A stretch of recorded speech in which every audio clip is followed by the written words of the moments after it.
तो हेलो दोस्तों, जितने भी बच्चे अभी 10th क्लास पास करके आए हैं और 11th क्लास में आए हैं तो उनके लिए सेट थोड़ा सा एक अलग सा टॉपिक हो जाता है, वो भी मैथमेटिक्स में, क्योंकि इससे पहले इंट्रोड्यूस नहीं होता है ये। तो ये अगर कोई ICSE बोर्ड से पास हुआ है तो अलग मैटर है, लेकिन बाकी अगर बोर्ड से अगर आया है तो उसके लिए सेट थोड़ा नया हो जाता है। तो अगर हम सेट की बात करें मैथमेटिक्स में, फर्स्ट चैप्टर है आपका 11th क्लास का, तो इसमें देख सकते हैं set is a well defined collection of objects. अब ये तो डेफिनेशन थी जो कि आप बुक से कहीं भी बुक से उठाओगे तो मिल जाएगी, नेट से मारोगे तो भी सर्च मिल जाएगी। मैंने भी पहले ही लिख दी है ताकि टाइम बच जाए। यहाँ मैटर फर्स्ट है यहाँ पे कि वेल डिफाइंड। वेल डिफाइंड क्या होता है? और कलेक्शन तो आपका किसी भी चीज़ का हो सकता है, आपका कपड़ों का कलेक्शन हो सकता है, आपका बुक्स का कलेक्शन हो सकता है, आपका गाड़ियों का कलेक्शन हो सकता है, लेकिन वो वेल डिफाइन हो सकता है, होना चाहिए, तभी हम उसे सेट कहेंगे। जब कोई कलेक्शन वेल डिफाइंड यानी कि किसी कलेक्शन को हम अच्छे से डिफाइन कर सकते हैं तो हम उसे क्या कहते हैं? सेट कहते हैं। अब क्या होता है, जैसे अगर हम नेचुरल नंबर ले लें, नेचुरल नंबर 1 से स्टार्ट होते हैं और मैंने कह दिया आपको कि 1 से 20 तक कोई नंबर है और वो किसी बॉक्स के अंदर बैठे हैं, तो इतनी इंफॉर्मेशन आपके लिए काफ़ी, आप बोल दोगे कि वो बॉक्स ही सेट है, ठीक है। तो अगर मैंने बोल दिया 1 से 20 तक नंबर है, 1 2 3 4 और 20 तक जाएगा, तो वो किसी बॉक्स के अंदर बैठे रहेंगे और उस बॉक्स को हम क्या बोल देंगे? सेट बोल देंगे, क्योंकि वो वेल डिफाइंड है, क्योंकि हम उसमें 1 को जानते हैं, 2 को जानते हैं, 3 को जानते हैं, हम जानते हैं उसे। लेकिन अगर बोल दें कि हमारे घर में बहुत सारी सब्जियां हैं, तो बहुत सारी सब्जियों में तो और नहीं, बहुत सारी सब्जियां टेस्टी होती है, सब्जियां टेस्टी होती है, लेकिन बहुत सारी सब्जियां टेस्टी होती है। अब हर इंसान की अलग अलग टेस्ट होता है, किसी को कद्दू पसंद है, किसी को लौकी पसंद है, किसी को पनीर पसंद है, किसी को शिमला मिर्च पसंद है। तो उसमें आप डिफाइन नहीं कर सकते कि सबको एक जैसी सब्जी पसंद है, तो उसको हम सेट नहीं कर सकते। हालांकि वो कलेक्शन है, सब्जियों का अलग अलग कलेक्शन है। अब दूसरा एग्जांपल लेते हैं, मूवी का कलेक्शन हो सकता है कि मूवी का कलेक्शन है। अब किसी को भाई अल्फा पसंद होगी, जो अभी आलिया भट्ट है, किसी को धूम पसंद होगी, किसी को क्रिश पसंद होगी, तो इसमें भी आप डिफाइन नहीं कर सकते कि कौन सी मूवी सबको पसंद है, क्योंकि चॉइस सबकी अलग अलग है। लेकिन अगर हम बात करें आपके किसी क्लास में स्टूडेंट की, क्या आपके क्लास में 20 स्टूडेंट है, 12 आपके यानी कि 12 स्टूडेंट आपके बॉयज़ है और 8 स्टूडेंट आपकी गर्ल्स है, तो उसमें आप डिफाइन कर सकते हो कि अच्छा कितनी है 11th क्लास की, जो 11th क्लास है उसमें कितने टोटल स्टूडेंट है। तो 11th क्लास में टोटल स्टूडेंट कितने हो गए आपके पास? 20, और उसमें आपको बता दिया है स्पेशल कि आपके 12 बॉयज़ हैं एंड 8 आपकी गर्ल्स है। तो वेल डिफाइन हो गया कि आप बता सकते हो कि अच्छा इस क्लास में 12 बॉयज़ हैं और इतनी गर्ल्स है, तो आपका वेल डिफाइन हो गया है।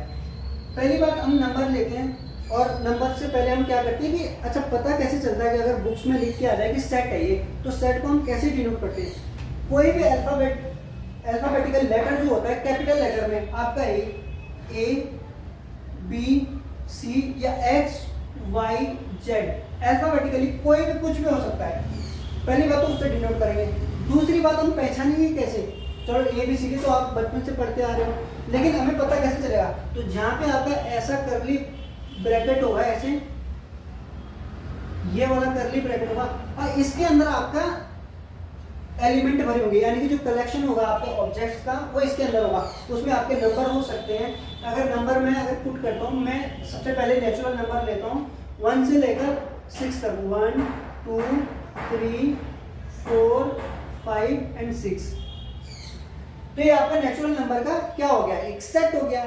और इसको हम पर्सनली एक नाम दे देते हैं, तो मैंने बोल दिया A = करली ब्रैकेट के अंदर आपकी कितने 1 to 6 नंबर है।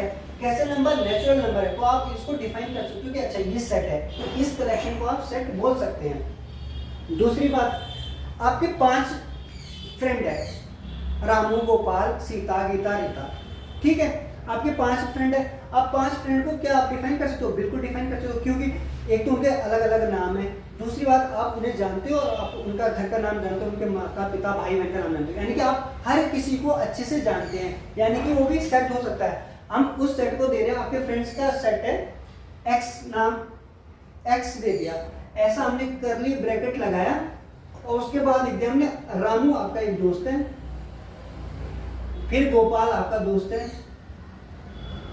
फिर रीता हो गया, आपके पास सीता हो गया, यानी कि रामू, गोपाल, रीता, सीता और गीता, और कर्ली ब्रैकेट ऐसे क्लोज कर दिया। अब ये जो 5 फ्रेंड है ना आपके, ये आप अच्छे से जानते हैं, यानी कि वेल डिफाइंड है। आप पता है रामू का घर कहाँ पे, गोपाल का घर कहाँ पे, और पहली बात उनका नाम आपको पता है कि अच्छा ये है। तो इन्हें अगर आप बाजार में भी कहीं आप उन्हें बुलाते हो तो आप उनके नाम से बुलाओगे डायरेक्ट, गोपाल, रीता, सीता, गीता और रामू, यानी कि ये वेल डिफाइंड एक पर्सन है, पीपल है। तो ये भी एक सेट हो गया। लेकिन अगर हम बोलते हैं कलेक्शन ऑफ गुड मूवीज, नहीं आप डिफाइन कर सकते। गुड मूवी मेरे लिए कोई दूसरी हो सकती है, दूसरे के इंसान के लिए दूसरी हो सकती है, तीसरे के लिए तीसरी हो सकती है। तो गुड मूवी तो अलग अलग इंडिविजुअल चॉइस हो सकती है। तो ये सेट हो गया। अब आता है एक आता है बिलोंग, और बिलोंग्स टू और डज नॉट बिलोंग। तो जैसे हम बोलते हैं ना कि I am belongs to pahadi area, I am belong to UP, I am belong to Delhi. तो वैसे ही अगर हमें यहाँ से देखना होगा तो अगर 2, 3, 5, 4 या 6 देखा जाए तो ये कहाँ बिलोंग्स करते हैं, किस सेट से बिलोंग्स करते हैं, ए से। और बिलोंग का जो सिंबल होता है वो ऐसा ही जैसा होता है, लेकिन ऐसा होगा कर्व जैसा, और बी से हम ऐसे कर देते हैं ऐसे, ठीक है। तो इससे हम बिलोंग्स कर सकते हैं। तो अगर मैं ये कहूँ कि अगर इससे नीचे दिख रहा है, यहाँ पे नहीं दिख रहा, यहाँ पे क्या देता हूँ मैं, यहाँ पे ये सेट, ये जो साइन होता है ना ऐसे वाला ई, ऐसा वाला साइन, इसे बोलते हैं बिलोंग, इसे बिलोंग। और अगर ये साइन ऐसा हो गया, ये है, और इसमें ऐसी तिरछी लाइन यानी कि कट वाला लाइन लगी, तो इसे बोलते हैं does not belong, does not belong, does not belong. यानी कि अगर बिलोंग करता है तो वो आपको उस सेट में मिल जाएगा। अगर मैं 1 की बात करूं तो 1 बिलोंग करता है ए से, ए वाले सेट से, तो मिलता है। लेकिन अगर मैं बोलूंगा कि 9, तो 9 does not belongs to set A. तो यहाँ पे देख सकते हैं, अगर मैं बोलूं 4 है ना, तो 4 बिलोंग्स टू कहां से, सेट ए से करता है। लेकिन अगर यहाँ पे मैं बोल दूं 9, तो 9 है इस सेट में, ये में नहीं है, तो 9 does not belongs to A. तो एक होता है बिलोंग्स टू, एक होता है does not belongs to. Belong का मतलब होता है जो उस सेट में उपलब्ध हो, यानी कि अवेलेबल है, और डज नॉट बिलोंग्स टू का मीनिंग है जो उस सेट में अवेलेबल ही नहीं है, तो उसे हम बोलते हैं does not belong. Okay, hope आपको इतनी सारी, मतलब इतनी सारी क्या, छोटा सा ये था, मैंने ज़्यादा टाइम ले लिया है, और बट ये इतना आपको समझ आ गया होगा अच्छे से।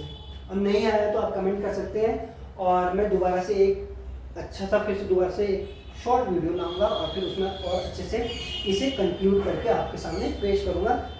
इतनी बात समझ में आ गई कि सेट क्या होता है, और बिलोंग और डज नॉट बिलोंग का मीनिंग क्या होता है। नेक्स्ट चैप्टर में मैं फिर से लाऊंगा, प्योर मैथमेटिकली लाऊंगा, जिसमें आपके नेचुरल नंबर होंगे और होल नंबर होंगे, और कुछ और ऐसी चीज़ें होंगी जो आपके सब्जेक्ट से जुड़ी होगी और डायरेक्ट आपके एग्जाम में क्वेश्चन बनेंगे। तब तक के लिए आप इसे ध्यान से देखिए और पढ़िए, और मेरे साथ बने रहिए। टाटा बाय बाय, जय हिंद, जय भारत।